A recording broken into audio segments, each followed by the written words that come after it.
Vamos então à quinta e última questão desse nosso capítulo de número 11. O enunciado é o seguinte: a empresa Alfa, para obter um empréstimo, hipotecou ao Banco Delta S.A. um terreno de sua propriedade. Meses depois, a Fazenda Municipal autuou a empresa Alfa por falta de recolhimento do IPTU relativo ao terreno, que estava em débito havia 2 exercícios passados. Nesse caso, é fundamental nesse tipo de questão, em que se fala em um bem dado como garantia real, no caso aí uma hipoteca, né? E ao mesmo tempo um débito tributário, perceber que o Código Tributário tem 2 regimes jurídicos diferentes para essas situações. Um, que é o do artigo 184, para situações de normalidade, em que não foi decretada a falência da pessoa jurídica. A regra do artigo 184 mostra que o crédito tributário ele vai fazer com que seja possível o Estado usar na execução aquele bem, mesmo aquele bem estando servindo como garantia real para um outro débito. Ou seja, respondem pelos débitos do sujeito passivo, débitos de natureza tributária, a totalidade dos seus bens e rendas. O artigo 184 diz que, inclusive, aqueles bens e rendas que sejam gravados com ônus real ou cláusula de inalienabilidade ou impenhorabilidade. Ou seja, mesmo gravado com hipoteca, aquele bem responde pelo crédito tributário. O Estado pode utilizar aquele bem na execução fiscal. Ele pode ser penhorado para satisfazer o crédito tributário.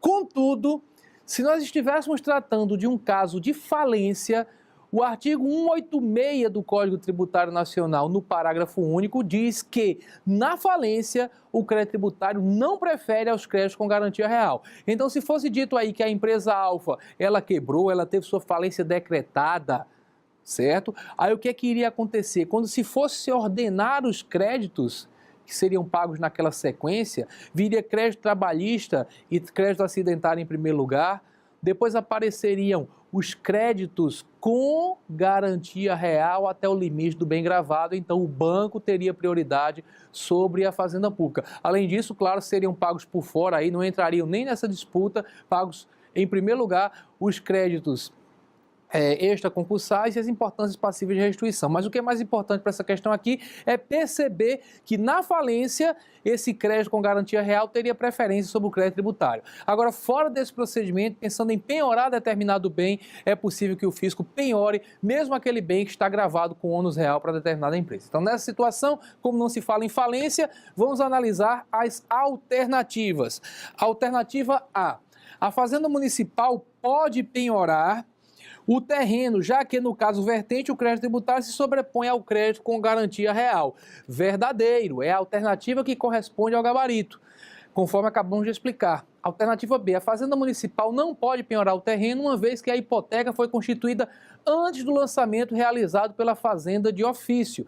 Na realidade, esse item está errado, porque o próprio artigo 184, que nós acabamos de citar como fundamento para a primeira assertiva ser correta, ele diz de maneira muito clara o seguinte, que vão responder, inclusive, os bens gravados com ônus real ou cláusula de inalienabilidade ou impenhorabilidade, independentemente da data da constituição do ônus ou da cláusula. Então, não importa efetivamente quando foi constituído o ônus real, comparativamente com a data do fato gerador do tributo, se foi antes ou foi depois. O Código Tributário Nacional diz que independe da data da constituição desse ônus ou dessa cláusula. No final das contas, a alternativa B está incorreta. A alternativa C diz que prevalece a garantia real concedida ao Banco Delta, o que não exclui a possibilidade de o fisco municipal ficar com o saldo da alienação forçada. Não prevalece essa garantia real. Nos termos do artigo 184, o bem continua respondendo pelos débitos da pessoa jurídica.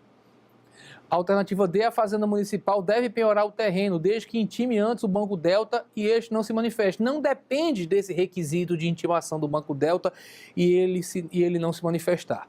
A alternativa E: a Fazenda Municipal só poderá penhorar o terreno se o fato gerador da obrigação tributária for anterior à data da constituição da hipoteca. Nós já falamos que o artigo 184 diz que essa possibilidade de penhora independe da data da constituição do ônus real. Ok? Então, com isso, a gente termina a análise dessa questão e, por conseguinte, termina a análise das questões que compõem o nosso capítulo 11. Chamo vocês, convido a todos para assistir à análise das questões que compõem o capítulo 12. Até lá, tchau, tchau.